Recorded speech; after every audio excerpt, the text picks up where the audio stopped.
Inna a'toina ka.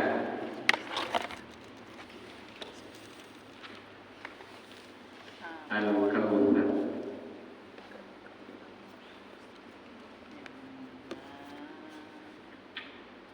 Inna, sesungguhnya kami, sesungguhnya kami.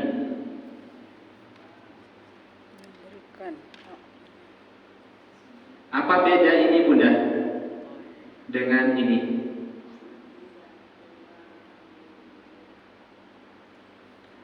Inna ada alifnya. Kalau inna apa artinya? Sesungguhnya. Sesungguhnya. Kalau inna sesungguhnya kami. Jadi kalau panjang dia sesungguhnya kami. Kalau pendek sesungguhnya. Maka dari sini pelajarannya apa? Kalau baca Quran itu ada yang pendek dipanjangkan berubah maknanya. Yang pendek dipanjangkan berubah pula maknanya. Jadi di sini inna sesungguhnya kami, sedangkan inna sesungguhnya asalnya adalah inna nahnu. Inna sesungguhnya, nahnu kami. Kemudian dari inna nahnu ini disingkat menjadi innana, sesungguhnya kami. Lalu berubah lagi, dihapuslah nun yang pertama, kemudian inna dipanjangkan. Itu asalnya Bunda. Berawal dari inna nahnu, kemudian innana, kemudian inna. Jadi kalau ada orang yang membaca inna a'toina, yang dia hilangkan ini kami ya. Oke. Sesungguhnya kami begini. Kalau Bunda lagi baca Quran, kemudian baca terjemah, kemudian Bunda lihat di situ sesungguhnya kami, berarti itu Allah mengikut sertakan makhluk yang lain. Contoh, laqad khalaqnal insan. Sesungguhnya khalaqna, kami telah menciptakan manusia. Pertanyaannya, kami di situ siapa? Allah. Yang selama ini kita tahu kami itu banyak. Bagaimana nanti kalau orang-orang Kristen baca Quran, kalian katakan Tuhan kalian itu Esa, tapi buktinya lihat ini. Ketika Allah ngomong inna sesungguhnya kami, berarti Tuhan itu kan satu. Apa jawabannya?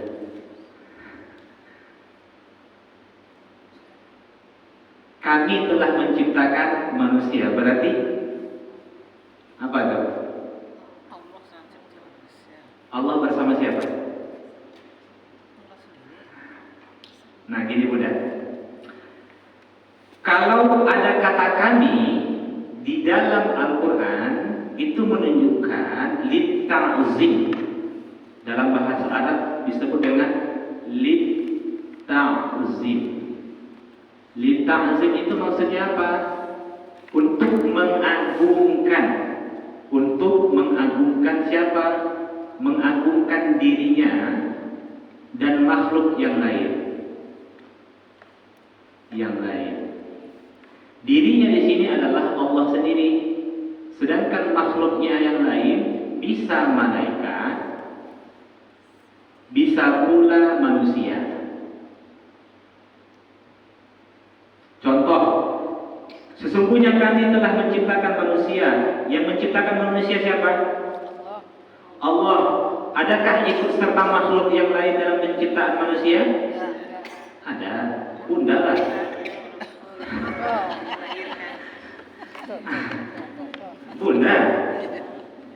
Bunda ikut serta menciptakan manusia? Iya. Kan nggak mungkin langsung keluar anak tiba-tiba di situ gitu kan? Nikah, setelah itu muncul anak tiba-tiba di gimana? Jadi kalau disebut kami telah menciptakan manusia, bahwasanya Allah memang yang menciptakan manusia, tapi Allah mengikut sertakan makhluk yang lain dalam penciptaan manusia. Jelas? Kalau inna sesungguhnya kami di sini adalah Allah dan malaikat.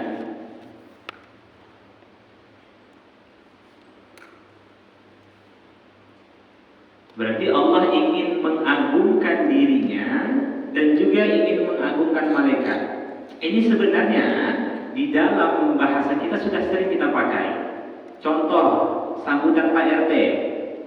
Kami selaku ketua RT, padahal dia seorang kan.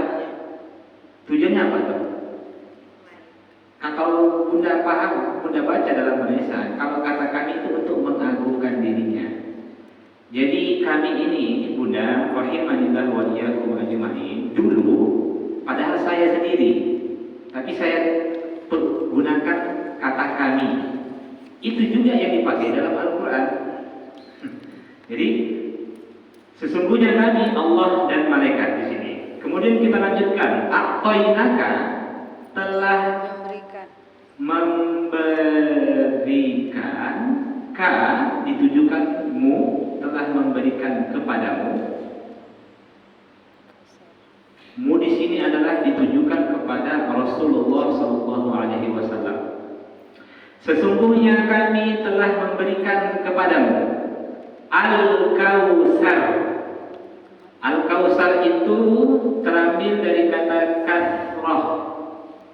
Kasrah. Kasrah itu maknanya banyak. Kalau Al-Kautsar nikmat yang amat banyak. Nikmat yang amat banyak. Oke, kita terjemahkan Bunda.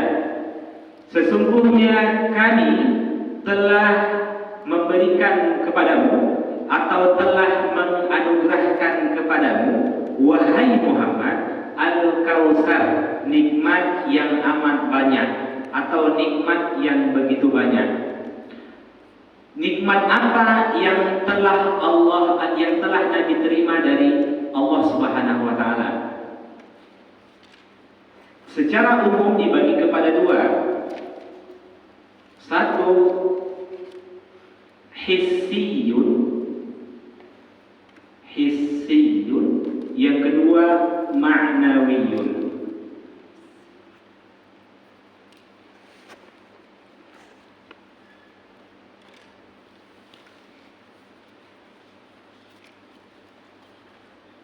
Hissiyun itu materi, kemudian ma'nawiyun non materi. Banyak nikmat yang telah diterima oleh Rasulullah SAW, tapi secara umum dibagi kepada dua, ada hissiyun, ada ma'nawiyun.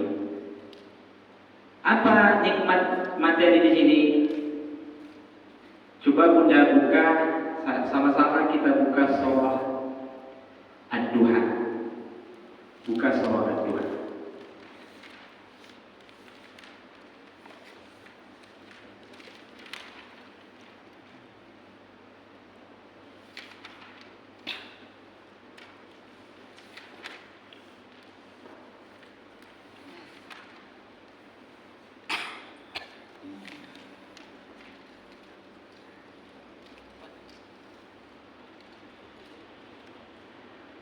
Dapat?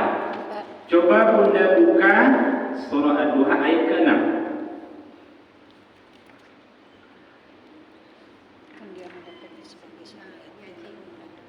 Allah Subhanahu wa taala berfirman, "Alam yajidka yatiman fa'awa." Bukankah dia, maksudnya Allah Subhanahu wa taala, mendapatimu sebagai seorang yatim, fa'awa, lalu dia melindungimu. Ini nikmat materi Bunda. Dulu Nabi kita Muhammad SAW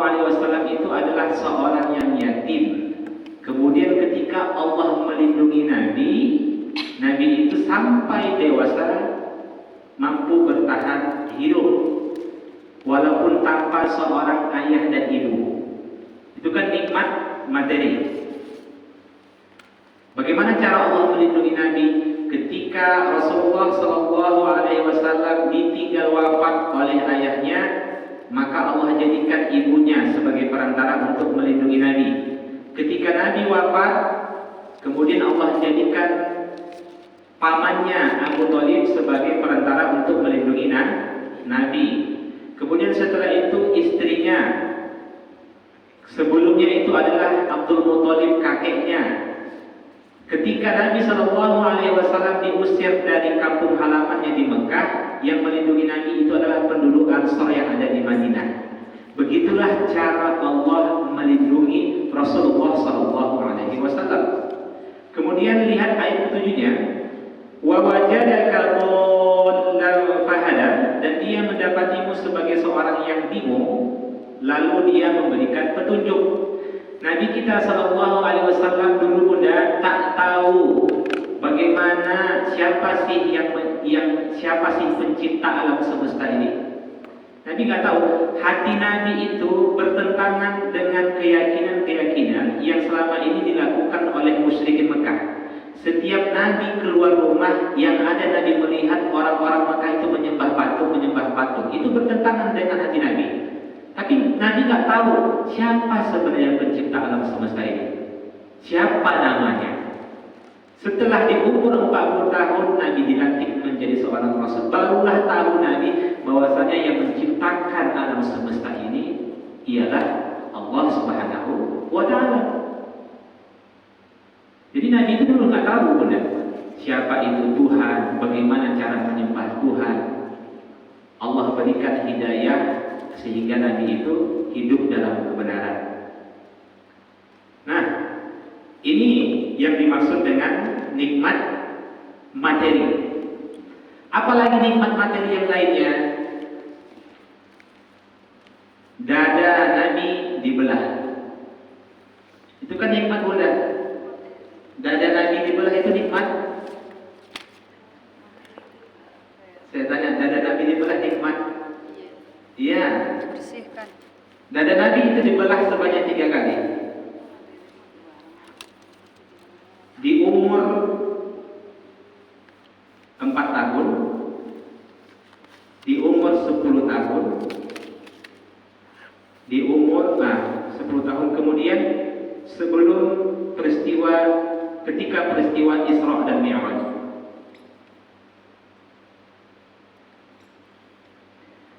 Jadi Nabi kita Muhammad SAW itu dibelah dadanya sebanyak 3 kali.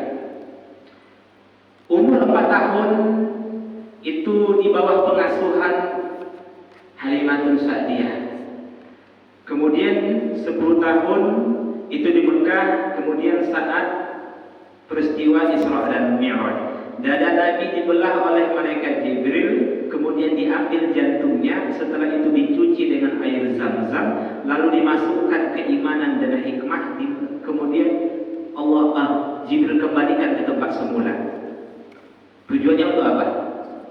Kata para ulama, di umur 4 tahun dan 10 tahun jangan sampai ada jatah kehidupan setan di dalam hati Nabi.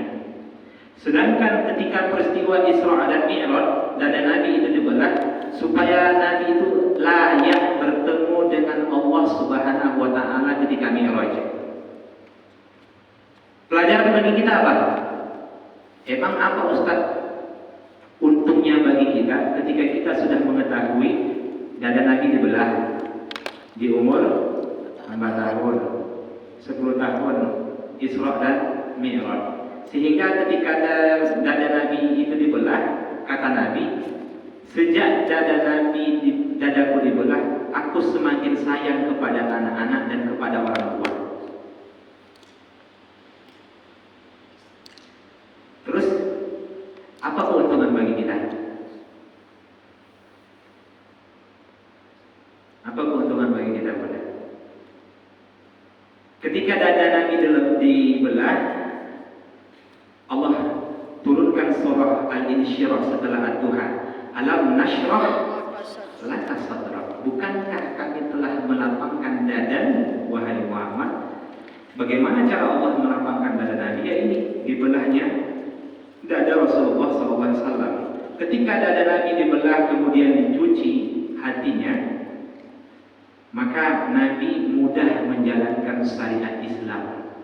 Nabi sabar dalam menghadapi berbagai ujian, rintangan dalam kehidupan. Sebab apa? Sudah dibersihkan. Sebab dada Nabi Bersihkan. Bagaimana agar hati kita lapang? Bersihkan. Apakah kita harus minta sama Allah, ya Allah turunkanlah malaikat membelahlah dadaku sebagaimana malaikat Jibril membelah dada Rasulullah SAW? Apakah harus seperti itu? Enggak. Bahkan dalam sejarah sudah disebutkan satu-satunya yang dibelah dadanya oleh Allah hanya Nabi Muhammad. Tidak dengan nabi-nabi sebelumnya. Nabi Musa ketika dia meminta ingin dilapangkan hatinya, dia harus mengemis dulu kepada Allah. Rabbis rahli sadri. Sedangkan Nabi Muhammad tidak. Tanpa Nabi minta, Allah langsung belah dada Nabi. Nah, bagaimana agar hati kita lapang?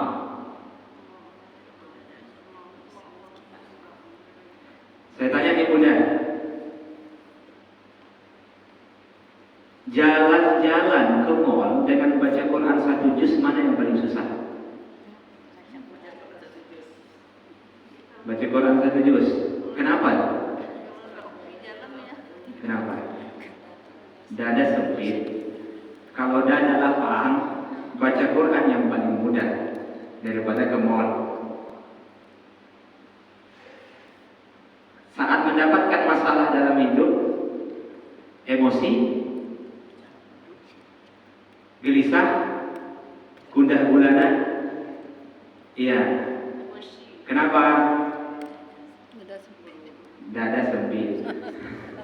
Jawabannya semua itu Bunda.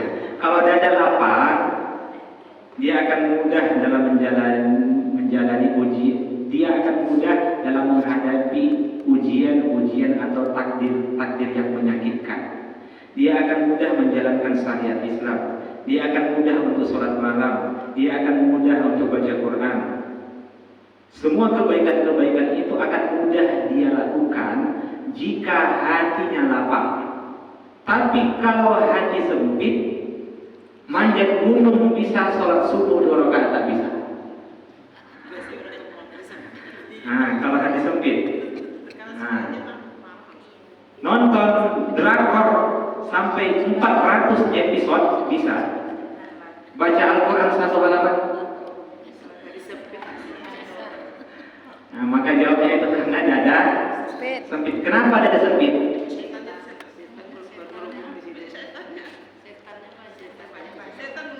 Tidak dibersihkan.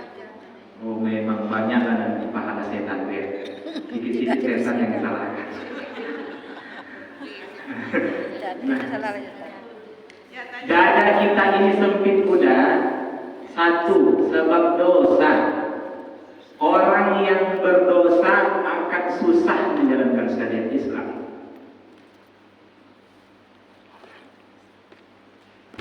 Sebanyak apapun dia belajar, bagaimana agar dia mendapati kekhusyukan di dalam sholat itu. Tapi kalau dia masih membawa dosa ketika sholat, sampai mati tak khusyuk sholatnya. Kenapa? Masih melekat dosa di dalam hatinya. Berarti harus ditaubati. Harus bertobat. Bagaimana agar dosa itu terhapus sehingga hati itu lapang. Percayalah Bunda, apa yang menjadi sebab iman kita itu naik? Jawabnya karena ketaatan yang kita lakukan. Apa yang menjadi sebab iman itu turun? Iman kurang. Dosa. Jadi jangan ada istilah ungkapan, ya biasa Ustaz, iman itu kan yazidu wa yanqus, kadang naik, kadang turun. Salah. Iman itu naik karena ketakwaan, iman itu turun karena dosa. Orang kalau sudah meninggalkan sholat zuhur, lama-kelamaan dia akan meninggalkan sholat asar. Kalau tinggal sholat asarnya, lama-kelamaan dia akan tinggalkan sholat maghrib. Tinggal sholat maghribnya, akan tinggal nanti sholat isyanya. Tinggal sholat isanya akan tinggal sholat subuhnya. Lama-lama dia nggak sholat 24 jam. Kenapa? Karena hakikatnya setiap dosa itu akan lahir dosa-dosa yang lain kalau tidak ditaubatin. Tapi manakala seseorang melakukan kebaikan, maka lahirlah kebaikan-kebaikan yang lain. Nggak ada istilahnya dalam ibadah itu lahir keburukan. Ada bunda? Setiap ibadah yang dilakukan itu buah dari ibadah itu keburukan. Ada? Nggak ada. Yang ada, kenapa dosa itu beranak-anak? Karena dosa sebelumnya. Kenapa kebaikan itu terus-menerus dia lakukan? Karena kebaikan sebelumnya. Nggak ada istilah buah dari puasa itu malas di bulan Syawal. Harusnya buah dari amaliyah di bulan Ramadan itu apa? Takwa kan? Meningkat ketakwaannya, meningkat amal solehnya. Tapi begitu keluar dari bulan Ramadan, tinggal sholat malamnya, tinggal tilawahnya. Apakah itu buah dari kebaikan? Enggak. Berarti ada masalah dengan puasanya, ada masalah dengan tilawahnya selama Ramadan. Nah, bagaimana agar hati itu lapang?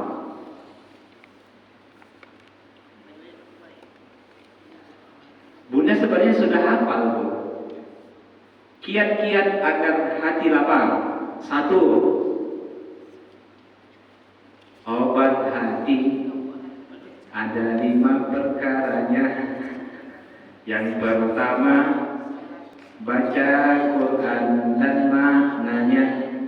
Jadi kalau mau hati lapang itu apa? Baca Quran dan maknanya. Apa maksud baca Quran dan maknanya? Tadabburi. Yang kedua, sholat malam dirikanlah. Perbanyak sholat tahajud. Yang ketiga, sedekah. perbanyaklah berpuasa. Yang keempat, zikir malam perpanjanglah. Yang kelima, berkumpullah dengan orang soleh. Itu obat hati itu Bunda. Kalau disebut tombol hati, obat hati, itu maksudnya adalah bagaimana agar hati itu lapang. Yang dilakukan oleh Opik itu beliau cover dari pendapat Imam Nawawi. Bukan beliau pencipta aslinya, Imam Nawawi sendiri yang mengarang itu. Bagaimana kiat-kiat agar hati itu lapang yang disebutkan oleh Imam Nawawi dalam kitab At-Tibyan. Kemudian diambil oleh Opik, kemudian dia buat sebuah lagu. Cuman kan hari ini orang yang hafal cuman musiknya, maknanya tidak. Tiap malam lagu Opik, tapi baca Quran tanpa makna. Sholat malam tinggal. Zikir dan doa demikian. Puasa apalagi. Teman-teman banyak akhlaknya yang buruk. Itulah kalau orang ngaji di sini, setelah itu keluar dia berteman balik lagi tuh. Maka itu kiat-kiat agar hati lapang. Nah, jadi kesimpulannya, sesungguhnya kami telah menganugerahkan nikmat yang begitu banyak kepadamu wahai Muhammad. Apa nikmat yang banyak itu? Dibagi kepada 2, ada materi, ada non materi. Materi ini itulah dia, Nabi yatim, Allah lindungi. Nabi itu dulu serba kekurangan, Allah cukupkan. Nabi itu dulu orang yang tersesat, Allah berikan hidayah. Sedangkan yang disebut dengan ma'nawi itu non materi, itu adalah mudah menjalankan syariat Islam. Mudah menjalankan syariat Islam.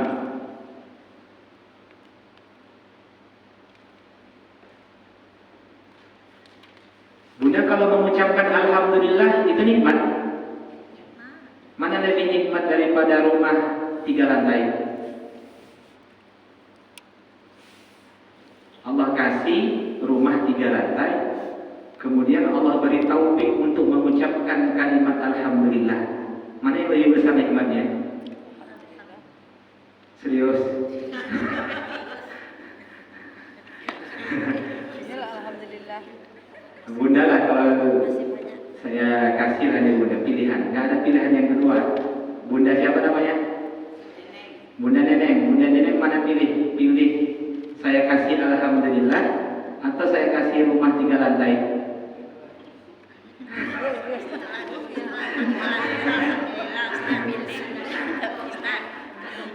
Ah,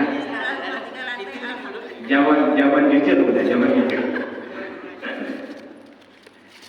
Sebenarnya kata Nabi, sesungguhnya diberi taufik untuk mengucapkan kalimat hamdalah ketika diberi nikmat itu lebih besar dari apa yang engkau terima. Segala nikmat dunia yang apapun yang engkau terima, kemudian lisanmu mengucapkan alhamdulillah, sesungguhnya ucapan alhamdulillah itulah nikmat terbesar.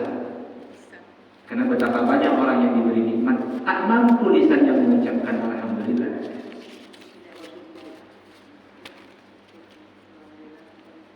Mana yang Bunda lebih butuhkan? Permohonan maaf dari orang atau maaf dari Allah? Maaf dari Allah. Saya tanya Bunda, mana yang lebih Bunda butuhkan? Permohonan maaf dari orang atau maaf dari Allah? Jujur, serius.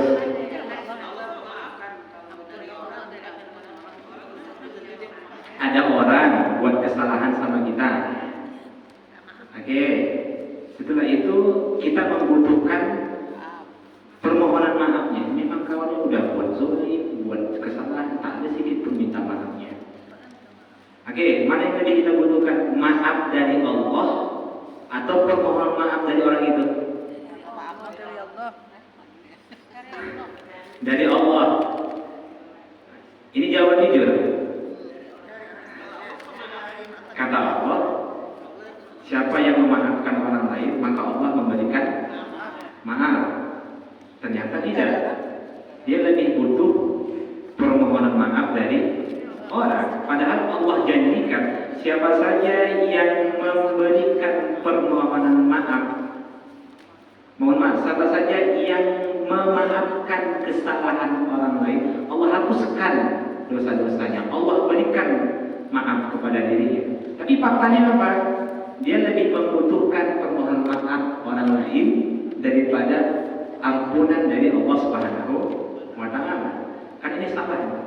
Harusnya kalau memang benar-benar dia paling lebih membutuhkan maaf dari Allah, tanpa orang tersebut meminta maaf, dia sudah maafkan. Karena dalam hatinya begini muncul keyakinan, terserahlah engkau meminta maaf atau tidak, yang penting aku sudah memaafkanmu. Karena sesungguhnya dalam hidup ini yang aku butuhkan itu adalah ampunan dari Allah Subhanahu wa Ta'ala. Harusnya sikapnya seperti itu, Bunda. Tapi kan kalau istri sekarang, kalau sedikit suami buat salah, gimana? Minta maaf lah. Minta maaf. Kemarin, Oke. Dulu tuh. Baik. Ustaz ini dari awal udah nyindir-nyindir terus namanya. Baik Bunda. Jadi mudah menjalankan syariat Islam. Termasuk apa lagi? Nikmat maknawi. Yang kedua adalah diberi wewenang untuk memberi syafaat. Memberi syafaat.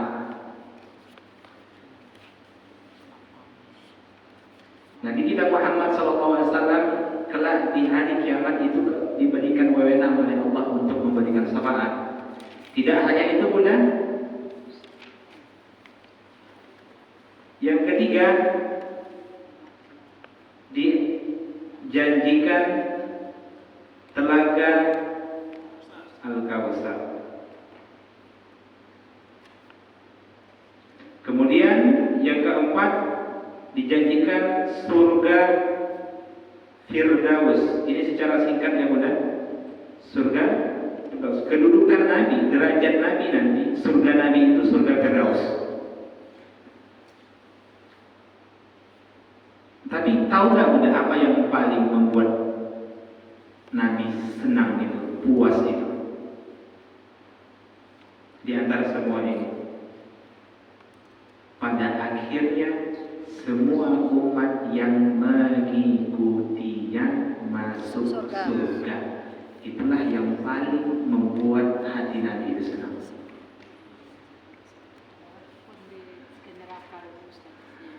Iya, walaupun transit dulu di neraka, tapi kan pada akhirnya masuk surga. Jadi preteli dulu lah Bunda, dibongkar robot gardilnya, dicuci, kan baru setelah itu layak masuk surga. Maka tak heran kita Bunda, Nabi Shallallahu Alaihi Wasallam, nah ini menjadi bahan renungan bagi kita semua.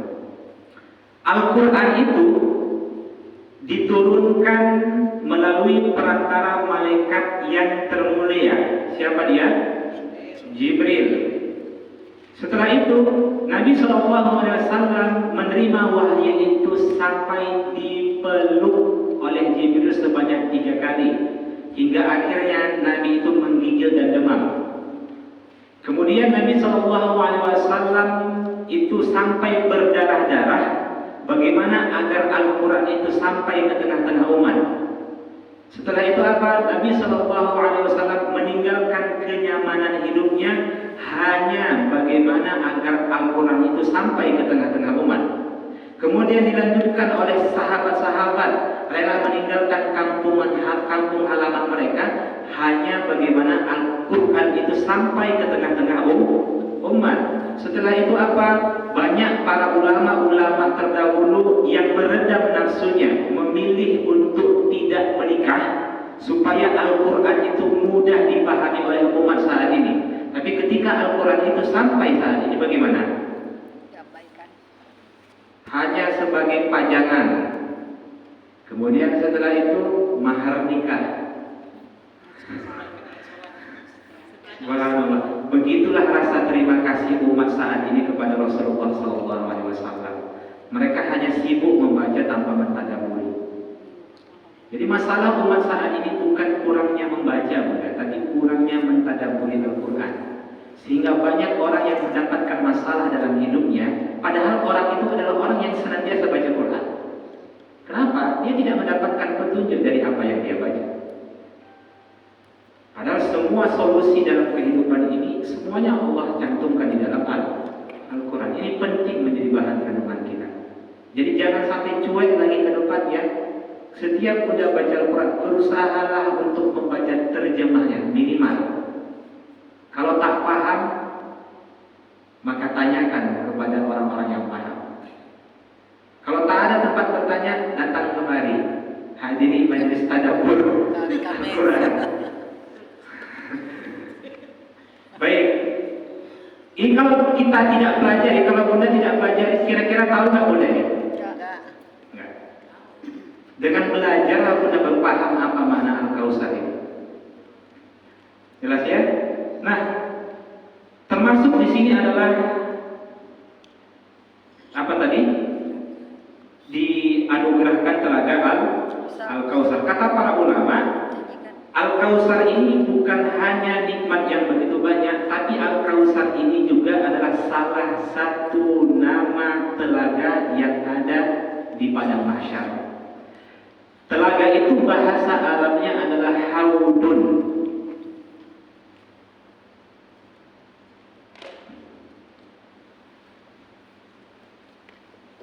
Bahasa Arab telaga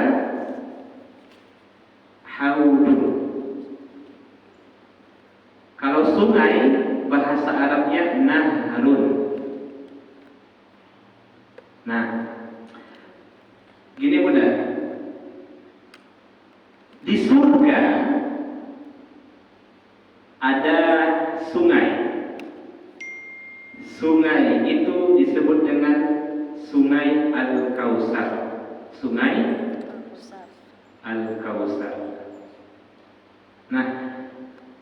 Dan di sungai Al-Kautsar yang ada di dalam surga ini menyambung dua saluran kepada mahsyar. Kalau bahasa kita apa tuh? Sungai, kemudian ada apa namanya? Yang menghubung aliran. Bahasa kita aliran aja lah udah ya. Ada dua aliran yang terhubung ke padang mahsyar. Di padang mahsyar ini ada namanya haudun. Haudun itu adalah telaga. Telaga apa namanya? Telaga Al-Kautsar. Kenapa disebut telaga Al-Kautsar?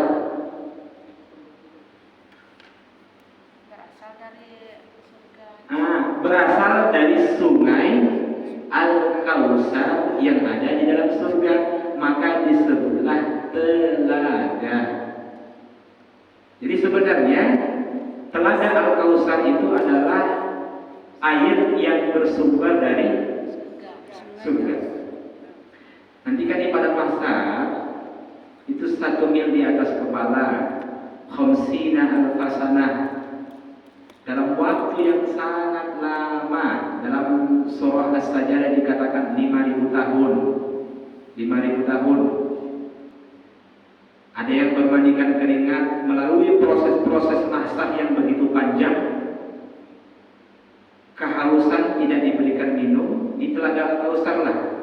Nanti mohon maaf, siapa saja yang diberikan minum telaga Al-Kautsar, kata Nabi, maka dia tidak akan pernah haus selama-lamanya. Makanya kan ada doa, Allahumma asqina min haudi nabiyika, ya Allah, minumkan telaga nabimu kepada kami. Syarbatan la nazma'u ba'daha abada, yang dengan minuman itu sampai kapanpun kami tidak akan pernah haus. Itu kan doa yang selalu dipanjatkan oleh kita semua ketika mengelilingi Ka'bah. Salah satu doa yang dianjurkan adalah itu, Allahumma asqina min haudi nabiyyika syarbatan la nazma'u ba'daha abada. Perbanyak baca doa itu mudah. Baik. Nah, jadi kesimpulannya apa? Bahwa Allah Subhanahu wa Ta'ala telah menganugerahkan nikmat yang begitu banyak kepada Rasulullah. Kalau dihubungkan asbabun nuzul tadi dengan ayat ini, kira-kira nyambung nggak? Apa yang menjadi sebab turunnya surah ini? Karena Nabi dicela. Nabi dicela dengan ungkapan gutur, terputus nasabnya, mandul, tak punya keturunan. Kalau dia mati, nggak ada yang melanjutkan perjuangannya, namanya tinggal sejarah. Kemudian Allah turunkan surah ini, Inna a'tayna kal kautsar. Sesungguhnya kami telah menganugerahkan kepadamu nikmat yang begitu banyak. Apa pelajaran yang bisa kita ambil?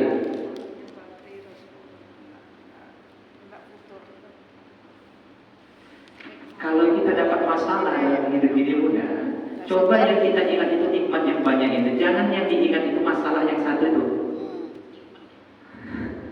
Orang saat ini ketika dia mendapatkan satu masalah, lupa dia dengan sekian banyak nikmat yang telah dia terima selama ini. Itulah yang menjadi sebab manusia itu kufur. Dia mengingat-ingat satu musibah, lantas melupakan sekian banyak nikmat yang dia terima. Harusnya sikap kita sebagai orang yang beriman itu adalah apa? Hanya dengan satu nikmat yang kita terima, kita lupakan semua musibah yang kita dapatkan. Itu yang dimaksud dengan syukur. Tapi berbeda dengan orang-orang, manakala dia mendapatkan musibah dalam hidupnya, dia lupa dengan kebaikan yang selama ini Allah anugerahkan kepada dirinya. Jelas.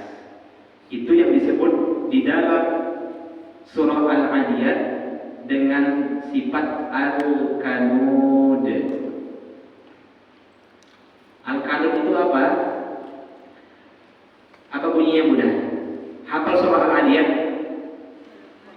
Innal insana, sesungguhnya sesungguhnya manusia itu li rabbihi, kepada Rabbnya, lakanud, benar-benar ingkar. Yang dimaksud dengan kanut itu adalah, yang dimaksud dengan ingkar, kufur nikmat itu adalah satu nikmat yang dia terima, satu musibah yang dia terima, dia melupakan semua nikmat yang saat ini dia dapatkan. Suami punya salah satu, hanya kira-kira pulang jam 11 malam saja mudah. Kenapa pulang jam 11 malam? Ada kesibukan. Kamu tak adalah baikmu. Lupa istrinya kan? Banyak kebaikan yang dilakukan oleh suami. Kat di sini mudah. Di luar sana. Oke. Tak ada rasa terima kasihnya kepada suaminya. Padahal selama ini suaminya mencari nafkah, suaminya melakukan ini dan sebagainya. Hanya dengan satu kesalahan suami. Istri begitu juga sebaliknya, suami begitu juga sebaliknya kepada istri. Ketika istri melakukan kesalahan, memang sejak aku nikah denganmu, tak ada yang perbuatan baik yang kamu lakukan.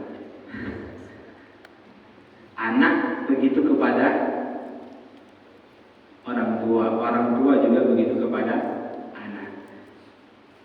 Hari ini penyakit manusia ini bahwa ternyata sifat al-qanut itu menjangkiti kaum muslimin yang padahal sebenarnya al-qanut itu awalnya adalah sifat yang dimiliki oleh orang-orang kafir Quraisy. Hanya gara-gara kesalahan satu contoh nih bunda, presiden nampak kesalahannya satu, yang disebut apa kesalahannya, yang baik hilang. Itu kan siapa tuh? Itu kanut. Nah,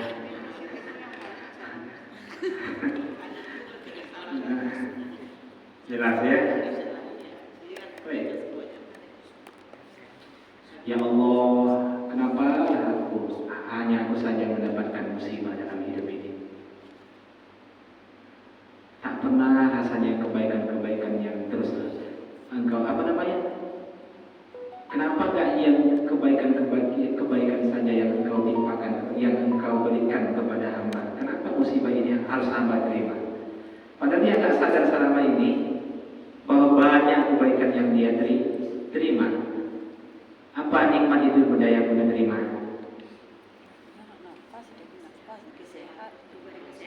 Sehat, nyaman, bisa belajar. Rasa takut hilang. Anugerah terbesar dalam hidup ini salah satunya adalah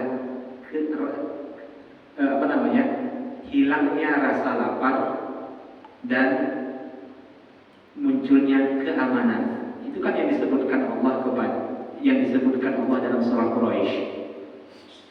Falyaqudu rabb hadzal bait, maka hendaklah mereka menyembah pemilik rumah ini, maksudnya adalah Ka'bah. Kemudian setelah itu apa bunyi ayatnya?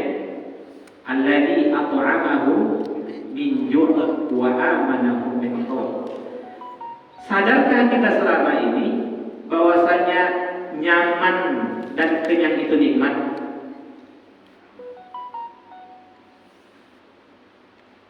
Nggak sadar. Kita mungkin mulai sadar bahwasanya makan itu nikmat setelah kita lapar kan? Setelah kita tak punya makanan.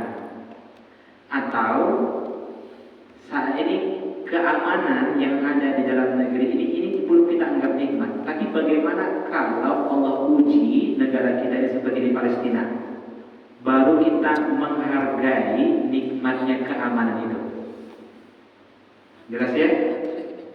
Nah, sadar nggak selama ini bahwasanya matahari itu pelan-pelan dia terbit, kemudian terang benderang, kemudian pelan-pelan dia tenggelam. Itu nikmat Bunda. Nikmat. Bagaimana kalau matahari itu seperti lampu? Kita cetek, tek, mati. Kemudian setelah itu hidup. Tiba-tiba malam, tiba-tiba siang. Bagaimana kira-kira? Apa yang kita rasakan? Setidaknya kunang-kunang mata kita Bunda. Tiba-tiba malam, tiba-tiba gelap, tiba-tiba terang benderang. Letak kebesaran Allah itu kita begitu cetekkan lampu itu Bunda, dia nggak bisa dia pelan-pelan mati lampu itu kan langsung mati. Kalau kita hidupkan langsung hidup. Tapi matahari itu nanti jam 3 mulai agak gelap. Nah, jam 5, kemudian jam 6 sudah mulai gelap, jam 7 lebih gelap lagi, jam 8 benar-benar gelap. Begitu juga kan ketika terbitnya matahari, pelan-pelan supaya apa? Supaya kita nyaman. Itu nikmat tuh Bunda. Gak usah jauh-jauh. Bagaimana kalau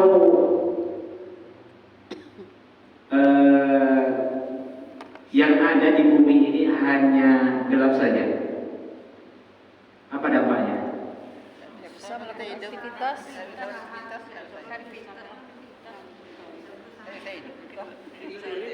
Susah kita ngeringkan pakaian Bunda. Satu. Gimana kalau sempat malam terus jemur pakaian susah. Yang kedua, berapa uang yang harus kita habiskan untuk bayar token?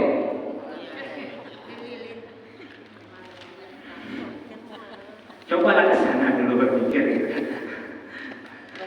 Supaya yang ada dalam hidup ini adalah bersyukur. Maka sebenarnya tak ada alasan kita untuk tidak bersyukur dalam hidup ini. Maka ketika Nabi dicela oleh musyrikin Mekah, seakan-akan Allah mengatakan, ingat Muhammad, kami itu telah menganugerahkan nikmat yang begitu banyak kepadamu. Lantas kenapa engkau bersedih hanya dengan celaan mereka? Seakan-akan seperti itulah. Inna a'tayna kal kausar. Kita pun kalau dapat musibah juga seperti itu. Ingat bahwa selama ini yang lebih banyak kita terima dalam hidup ini nikmat daripada musibah. Harus kita sadari dulu Bunda, bahwa yang paling banyak kita terima dalam hidup ini nikmat daripada musibah. Musibah itu hanya sesekali. Lantas kenapa kita kufur? Kemudian setelah itu apa? Berkeluh kesah hanya dengan satu musibah itu. Jelas ya? Jadi kalau lagi dapat musibah, baca Inna a'tayna ya Allah. Lebih banyak nikmat yang aku terima daripada musibah yang engkau timpakan. Jadi kalau baca Quran disertai dengan makna itu, cukup baca Inna a'tayna kal kausar, selesai masalah.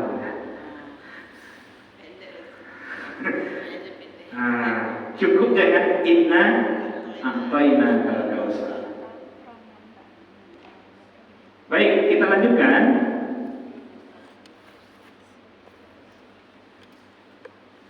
Setelah Allah Subhanahu wa taala menganugerahkan nikmat yang begitu banyak kepada Nabi, mengingatkan kepada Nabi bahwa sesungguhnya Allah telah memberikan nikmat yang begitu banyak kepada Rasulullah.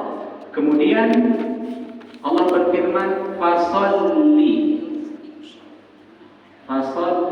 li rabbika wanhar. Fasalli, maka sholatlah li rabbika, karena Rabbmu, wanhar, dan berkurbanlah. Wanhar itu maknanya sembelihlah. Mana asal sembelihlah. Kalau bahasa kita berkurban. Lihat, subhanallah Bunda.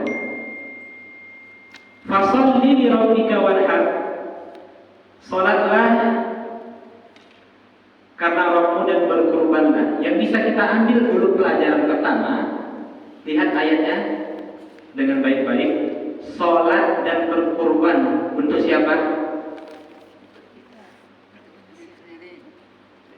Perintah maksudnya. Maka sholatlah karena Rabbmu dan berkurbanlah. Apa yang bisa kita ambil pelajarannya? Berarti melaksanakan sholat dan berkurban itu karena Allah, bukan karena yang lain.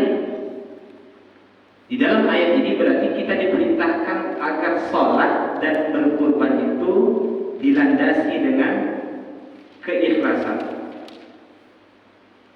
Kan nggak ada mudah. Sholatlah dan berkurbanlah karena manusia. Bunyinya kan nggak kayak gitu. Tapi sholatlah dan berkurbanlah karena Rabbmu. Maksudnya sholat dan berkurban, niatkan semua itu semata-mata atas dasar perintah Allah Subhanahu wa Ta'ala. Itu yang pertama. Berarti sholat dan berkurban mesti dilandasi dengan keikhlasan. Jangan sampai kita sholat itu kita tujukan kepada manusia. Jangan sampai kita berkurban hanya ingin dilihat tahun ini nama kita terdaftar sebagai peserta kurban. Ini salah dalam pandangan agama. Tapi yang diperintahkan Allah itu adalah fasholli li rabbika wanhar. Yang kedua, lihat. Coba perhatikan mudah. Coba perhatikan ayatnya. Kalau bisa jangan berkedip mata ya. Lihat. Sesungguhnya kami telah menganugerahkan nikmat yang begitu banyak kepadamu Muhammad. Maka sholatlah karena Rabbmu dan berkurbanlah. Apa hubungan ayat pertama dengan hubungan ayat kedua?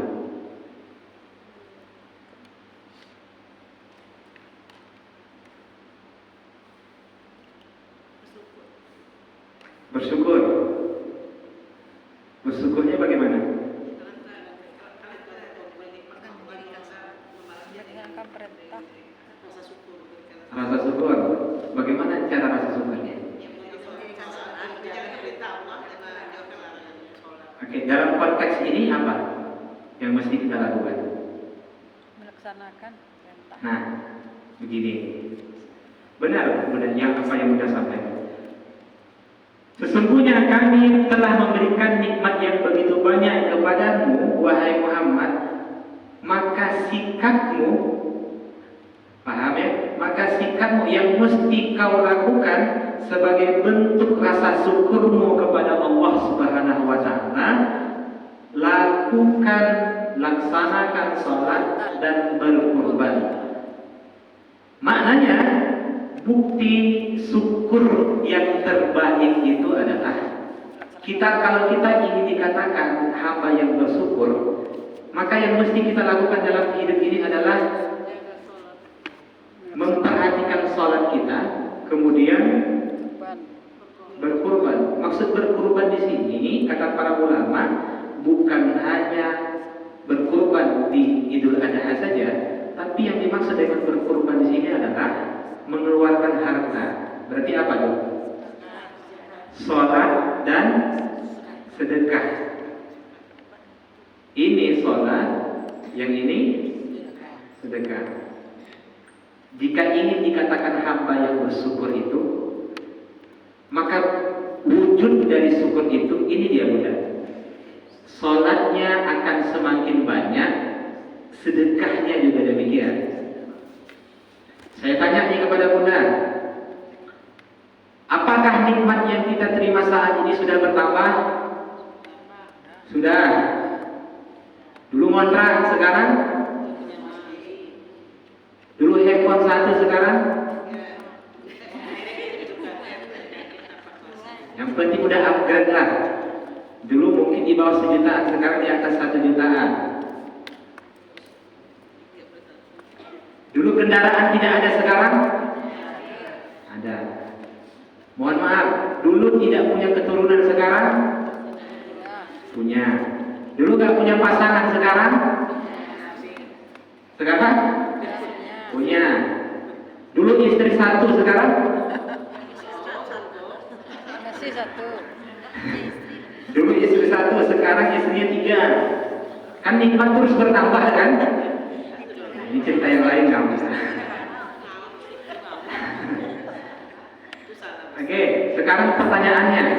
Setelah kita sadar bahwa nikmat yang kita terima saat ini terus bertambah, pertanyaannya, sudahkah bertambah sholat dan sedekah kita? Insyaallah. Alhamdulillah. Jawab masing-masing. Harusnya kalau semakin bertambah nikmat itu, bertambah pula sholatnya. Semakin bertambah nikmat itu, bertambah pula sedekahnya. Tapi kalau nikmat itu terus bertambah, sholat gitu-gitu saja, lantas dia katakan, aku adalah hamba yang bersyukur, terlalu pede.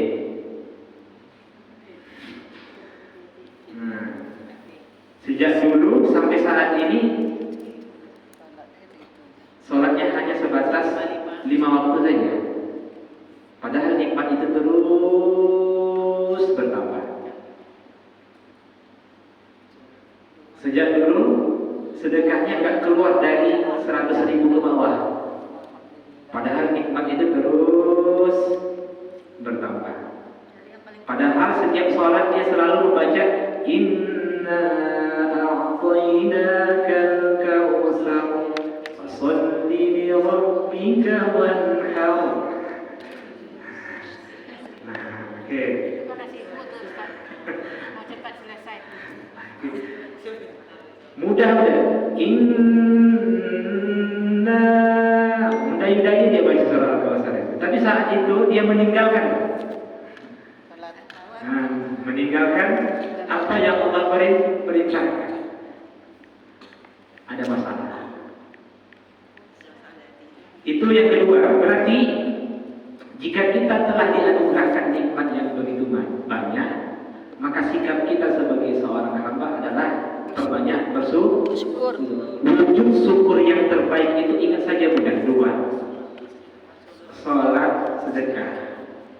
Dengan kata lain begini, kalau ada orang yang sholatnya benar, tapi sosialnya buruk, tingkat sosialnya rendah, belum dikatakan bersyukur.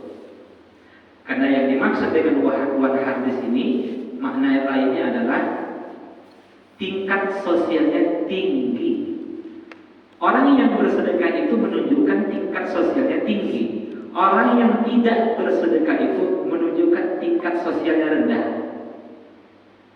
Berarti dalam hidup ini, kalau ingin kita dikatakan hamba yang bersyukur, sholat dia jaga kualitas dan kuantitasnya, hubungannya dengan manusia juga semakin baik. Hablum minallah, hablum minallah. Vertikal, horizontal. Jika ada orang yang baik hubungannya dengan manusia, tapi bermasalah hubungannya dengan Allah, belum juga dikatakan hamba yang bersyukur. Orang yang sudah sholat orang, ketika dia sudah menegakkan sholat itu dengan benar, maka lahirlah dampak sosial yang baik.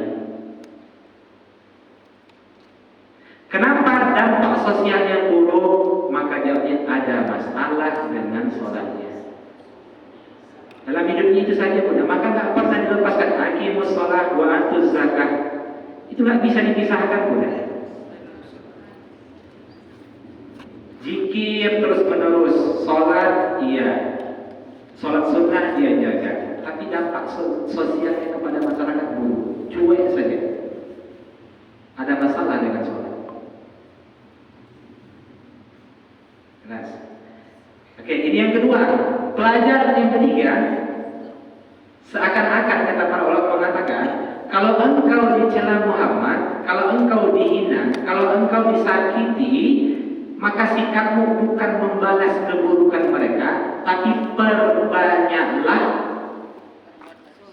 sholat dan tetaplah menebar kebaikan kepada sesama manusia. Masya Allah, sudah banyak pelajarannya. Jadi kalau kita lagi dapat masalah dicela orang, disakiti, dizalimi orang, sikap kita bukan membalasnya dengan keburukan, tapi sikap kita apa? Kita bawa masalah itu dengan sholat. Apakah karena celaan cercaan manusia lantas kita berhenti menebar kebaikan? Nggak boleh. Kalau dari awal niatmu itu bahwa apa saja kebaikan yang kamu lakukan karena Allah, maka seharusnya berhentilah karena Allah. Nggak boleh berhenti karena manusia. Kenapa nggak ngaji di sana? Malas aku lihat wajah ibu tuh. Sejak ada dia di situ, tak mau lagi datang. Muat. Oke, itu maksudnya apa tuh? Berarti dia selama ini di awal, apakah kamu belajar karena Allah? Maka jawabnya iya. Kenapa berhenti? Karena manusia. Salah lah. Harusnya berhenti karena Allah juga lah. Kenapa berhenti ngaji? Maka dia jawab, Ustaz dan Ustazah itu kalau ngomong cuma ngota saja, nggak ada Al-Quran dan hadis yang disampaikannya. Yang ada dongeng saja. Berarti dia berhenti karena Allah. Itu maksudnya. Kenapa lagi nggak ngaji di situ? Entah apa yang disampaikannya, tahunya cuma nyalahin orang saja. Maka berhentilah saat itu Bunda di kajian itu. Kenapa? Karena Bunda berhenti karena Allah.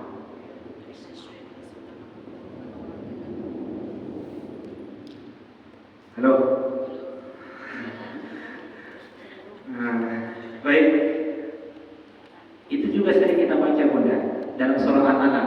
Kalla la tudi' wasjud waqtarib. Kalla la tudi'hu wasjud waqtarib. Kalla, sekali-kali tidak. Ini surah apa? Surah apa? Al-Alaq. Sekali-kali tidak. Jangan begitu. Jangan pernah sama sekali. La tuti'hu. Jangan engkau taat kepadanya. Nya di sini ditujukan kepada Abu Jahal. Engkau di sini ditujukan kepada Nabi kita Muhammad sallallahu alaihi wasallam. Maka sikapmu wahai Muhammad, wasjud, sujudlah, waqtarib, dan mendekatlah kepada Allah Subhanahu wa taala. Nabi kita Muhammad SAW itu sering disakiti oleh Abu Jahal, sering dihina, dicerca. Bahkan ketika Nabi SAW itu sholat, Abu Jahal itu ingin sekali menginjak lehernya Nabi kita Muhammad SAW. Nah, kata Allah apa? Sekali-kali jangan pernah engkau membalas keburukan Abu Jahal itu dengan keburukan. Itu perintah Allah. Itu maksud dengan kalla. Jangan pernah engkau ikut taat atau mengikuti apa yang dia lakukan. Sekalipun dia mengancammu, sekalipun dia menyiksamu, jangan pernah engkau patuhi dia. Kata Allah kepada Rasulullah. Sikapmu Muhammad wasjud, sujud. Maksudnya apa itu? Sholat. Kalau suruh sujud berarti sholat. Waqtarib, dan dekatkan dirimu kepada Allah. Maksudnya begini. Kalau kita dapat masalah Bunda, bagaimana cara kita menyikapi masalah itu? Sabar.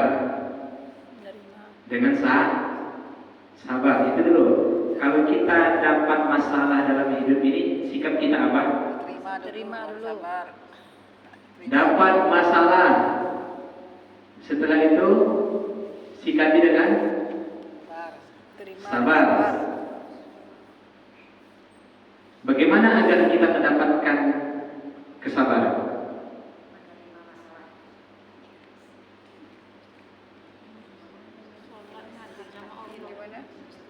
Minta minta tolong kepada Allah.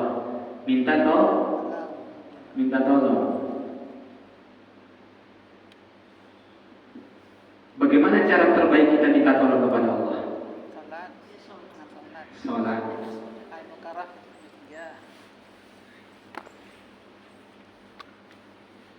Nah, kapan seorang hamba itu paling dekat dengan Allah dalam sholatnya? Gak ada masalah. Sujud. Berarti perbanyaklah berdoa ketika sujud.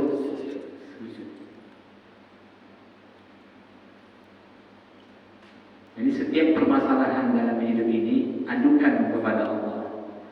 Kapan waktu terbaik untuk mengadukan kepada Allah? Itu saat sholat. Kapan paling dekatnya? Sujud. Di saat sujud.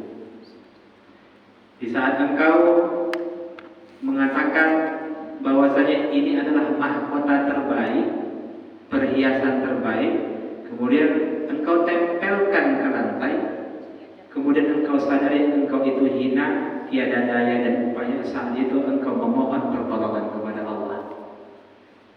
Itulah waktu yang terbaik untuk mengadu kepada Allah Subhanahu wa ta'ala. Baik, bisa dipahami sampai sini Bunda? Nah, lanjut secara singkat. Inna syani'aka huwal abtar. Sesungguhnya.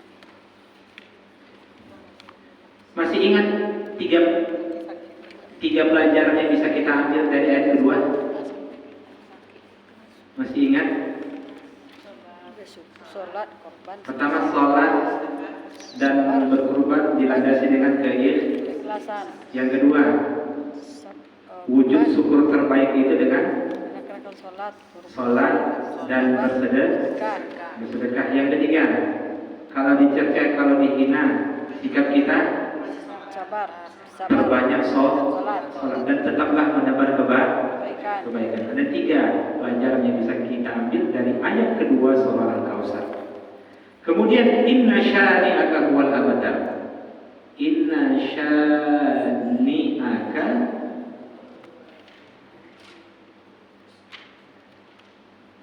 huwal abtar.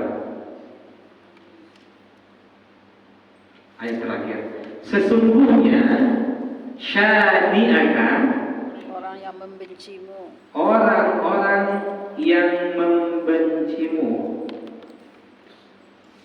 atau yang memusuhimu, itu syani'aka. Huwal abtar, dia terputus. dialah yang terputus dari apa? Rahmat Allah. Dari rahmat.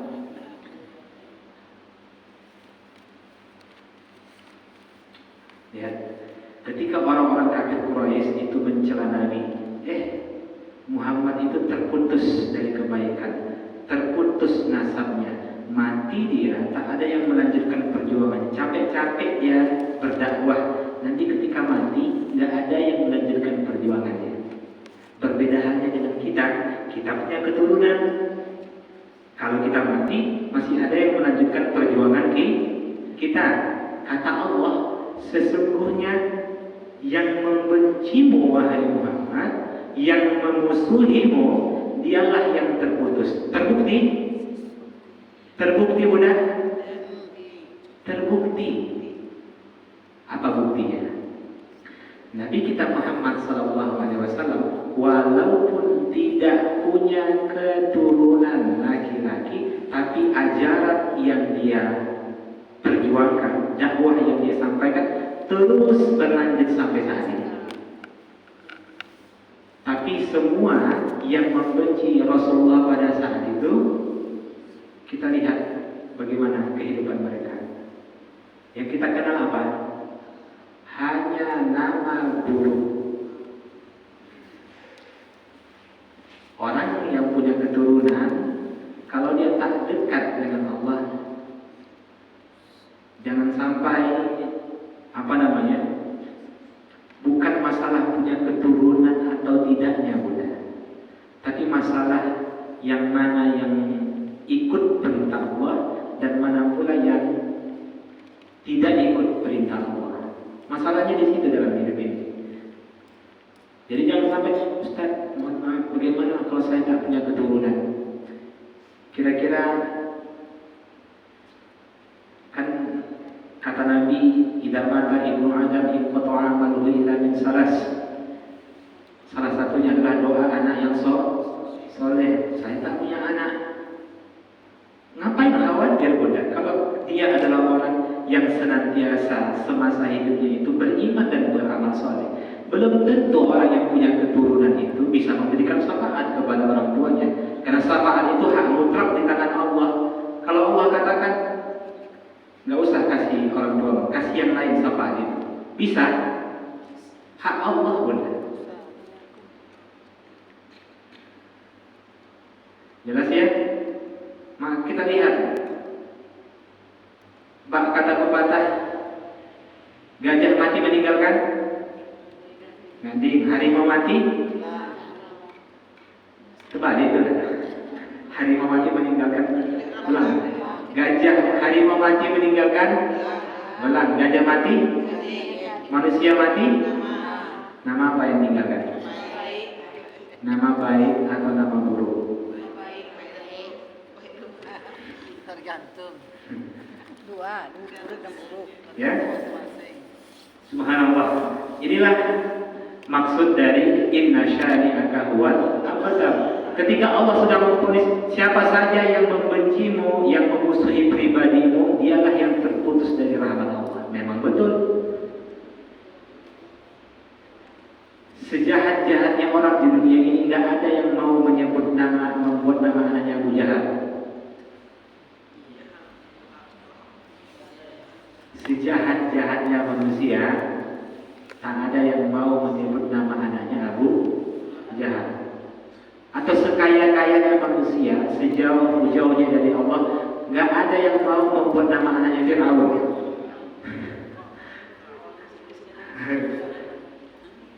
Ada mudah?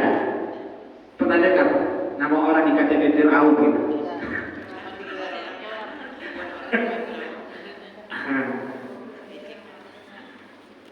Tapi orang berlomba-lomba bagaimana menisbatkan namanya kepada Nabi kita Muhammad Sallallahu Alaihi Wasallam. Ada yang dipanggil dengan Ahmad, ada yang dipanggil dengan Muhammad, ada yang dipanggil dengan Hamid, ada yang dipanggil dengan Mahmud, ada yang nama lengkapnya Ahmad Mahmud Muhammad Hamid. Nah, siapa namanya Ahmad? Nama lengkapnya Ahmad Mahmud Muhammad Hamid. Lengkap sudah. Atau anak pertama Ahmad, anak kedua Mahmud, anak ketiga Muhammad, anak keempat Hamid. Jadi semua kata itu terambil dari kata Hamad. Jadi kesimpulannya udah bahwa nanti akan kita sampaikan intisarinya. Intisarinya panjang ya. Pekan depan kita akan sampaikan. Waktu sudah mau habis. Pelajaran apa yang bisa kita tarik dari ayat ketiga ini? Jika seseorang membenci sunnah Nabi Sallallahu Alaihi Wasallam, yakinlah kalau dia tidak bertobat, dia akan terputus dari rahmat Allah Subhanahu wa Ta'ala. Siapa saja saat ini yang tidak senang dengan sunnah Nabi, kelak dia akan terputus dari rahmat Allah Subhanahu wa Ta'ala. Ada yang ditanyakan? Terputus dari rahmat Allah Subhanahu wa Ta'ala. Rahmat Allah itu punya sangat luas.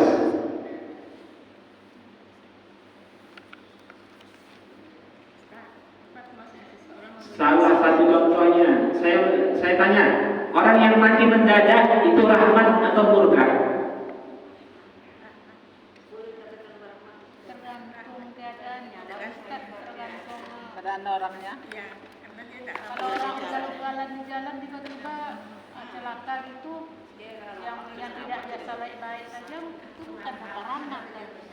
Nah, Orang yang mati mendadak itu bisa rahmat Allah, bisa pula murka Allah. Kenapa Allah murka kepada orang tersebut? Satu, berarti Allah tidak membiarkan kesempatan kepada dirinya untuk bertaubat. Yang kedua, Allah tidak memberikan ujian berupa sakit yang tujuannya untuk menghapus dosa. Hati-hati dengan mati mendadak. Nah, yang ketiga, Allah tidak memberikan kesempatan bagi dirinya untuk berwasiat. Betapa banyak orang-orang yang mati itu baru dia sadar, andailah sejak 2 minggu yang lalu saya berwasiat bahwa saya ingin sholat, ingin disolatkan dengan ini anak saya yang kedua. Saya ingin warisan saya dibagikan dengan sesuai dengan syariat Islam. Saya ingin fardu kifayah saya dilaksanakan seperti ini. Ya, tapi Allah tidak memberikan kesempatan bagi dia. Dia mati mendadak. Bisa juga tanda rahmat Allah. Kenapa bisa tanda rahmat Allah? Satu, karena dia sudah bertaubat sebelumnya. Yang kedua, tak ada lagi dosa yang dihapuskan. Nggak ada lagi. Karena untuk apa Allah memberikan sakit? Karena salah satu tujuan dari sakit itu kan untuk menghapus dosa. Yang ketiga, derajatnya sudah tinggi di sisi Allah Subhanahu wa taala. Karena orang-orang yang sakit parah menjelang kematian itu, jika ditujukan kepada orang yang beriman, itu sakitnya itu untuk menghapus dosanya dan untuk mengangkat derajatnya. Kalau dia ikhlas, karena musibah itu kan tergantung cara dia menyikapinya. Saya ketemu dengan orang yang ditimpa musibah berupa ayahnya itu pikun. Kemudian dia bilang, biarlah aku menjadi anak durhaka, yang penting kau gak di rumah ini. 4 anaknya udah, 4 anaknya, biarlah kami ini menjadi anak durhaka daripada kalian, karena kau itu di sini. Maksudnya nyusahin, karena sudah sembarangan, kemudian pup sembarangan, apalagi kencing sembarangan. Padahal kalaulah anak-anaknya itu cerdas, pintar dalam beragama, harusnya ayahnya itu menjadi sumber kebaikan yang banyak bagi anak-anaknya. Tapi tidak, ini menjadi sumber malapetaka. Tergantung kita udah cara menyikapinya. Karena ada istilah pepatah mengatakan, cerewetnya seorang ibu itu lebih berharga daripada diamnya di saat dia tiada.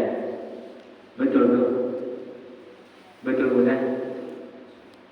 Cerewetnya seorang ibu di saat dia hidup, ternyata itu lebih berharga daripada diamnya di saat-saat.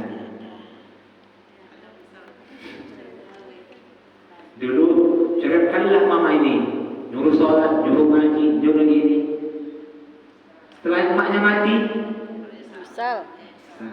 pingin aku dengar emakku nyuruh aku sholat, nyuruh aku ngaji, nyuruh ini, nyuruh yang lainnya kan. Siapa bagaimana? Ulama. Al-ulama warasatul anbiya. Berarti kalau orang yang membenci ulama, dialah yang terputus dari rahmat Allah. Jelas. Siapa saja yang tidak suka dengan kebaikan-kebaikan yang dilakukan oleh manusia, maka dialah yang kelak yang terputus dari rahmat Allah. Walaupun nampak kaya, walaupun nampak bergelimang harta, kalau Allah sudah tidak memberikan kasih sayangnya, maka muncullah nanti keluarga yang tidak saling jujur. Suami istri bohong, anak buat dosa, istri buat dosa, ayah juga buat dosa. Kenapa? Rahmat Allah. Karena rahmat sudah tidak hadir di rumah itu. Walaupun dia mendapatkan harta yang banyak, tapi kalau rahmat Allah itu hadir kepada seorang hamba, tinggal di bawah kolong jembatan pun dia tenang hatinya.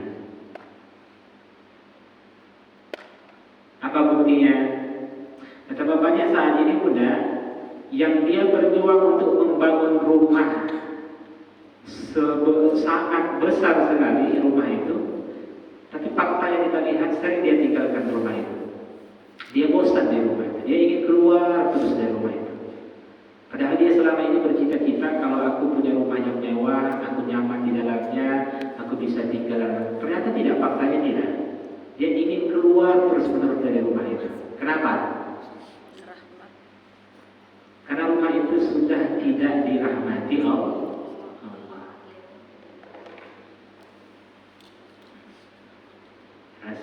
Jadi kita harus menahan diri juga, harus diingat juga terus ayatnya Ustaz. Ketika kita dimusuhi orang atau dibenci orang atau digunjing orang, kita kan ada rasa yang tidak membenci gitu. Jadi kita tuh harus kembali ke ayat ini Ustaz ya, supaya kita tuh tidak membenci dia. Kalau kita membenci dia, otomatis rahmat kita kan hilang kan gitu Ustaz ya. Yang dibenci itu perbuatannya, bukan pribadinya. Kalau Bunda benci dengan perbuatannya, ada masa Bunda akan memaafkannya.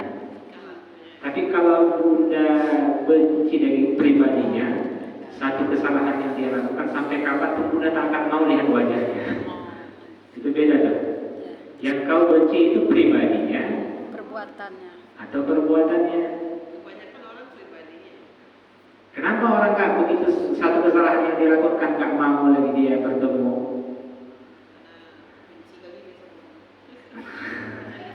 Karena yang dia musuhi itu sudah pribadinya, Bunda. Manusia itu tak luput dari dosa, sepakat? Sepakat.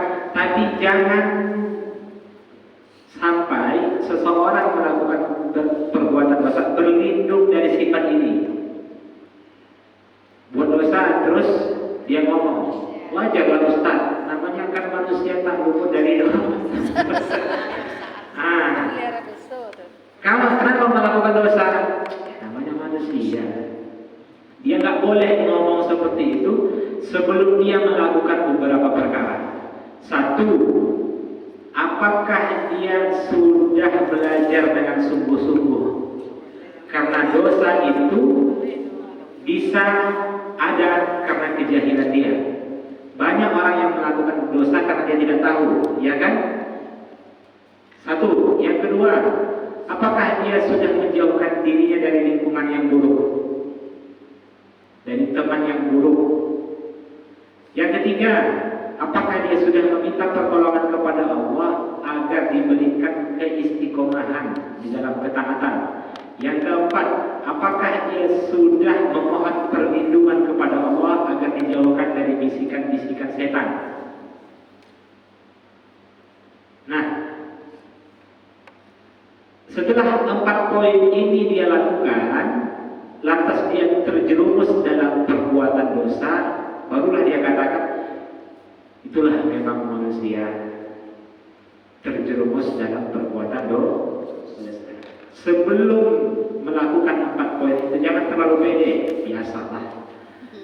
Nah, manusia itu tak luput dari dosa. Padahal kalau dilihat, dia nggak minta pertolongan, dia tidak minta perlindungan, dia tidak belajar agama secara mendalam, teman-temannya masih buruk-buruk akhlaknya.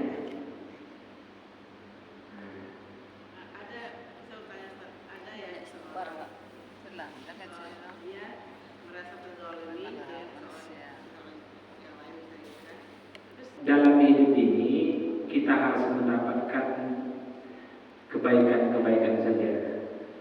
Nggak ada orang yang hidup ini lempang-lempang saja. Dia dapat masalah melalui saudaranya. Saya dapat masalah mungkin melalui anak saya. Oke, Bunda mungkin dapat masalah melalui mertua Bunda yang julid, tukang kompor. Jadi semua kita mendapatkan ujian. Caranya bagaimana? Itu harus kita sadari. Allah hadirkan orang-orang seperti itu kepada dirinya, itu harusnya menjadi sumber kebaikan. Maka caranya bagaimana? Tetaplah menjalin silaturahmi, maafkan dia. Nanti akan kita bahas Bunda. Memang panjang, ada dalam surah Yasin itu. Lagi-lagi surah Yasin kan? Apa bunyi ayatnya? Lupa saya bunyi ayatnya. Insya Allah nantilah. Jadi kesimpulannya, nggak ada, Allah itu tidak pernah keliru Bunda. Setiap apa saja yang Allah hadirkan dalam kehidupan kita pasti ada kebaikannya. Sikap kita bijaklah menyikapi itu.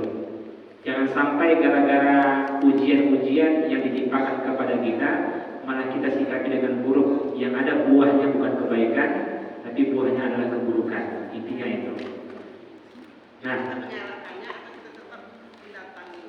tetap datangi Bunda. Jalin silaturahmi. Jika dia tidak mau, yang penting kita sudah usaha. Ya. Nah, baik. Alhamdulillah ya. Barakallahu fikum jami'an. Kita tutup dengan doa kafaratul majlis. Subhanakallahumma wa bihamdik, asyhadu an la ilaha illa anta, astaghfiruka wa atubu ilaik. Akhirul kalam. Assalamualaikum warahmatullahi wabarakatuh.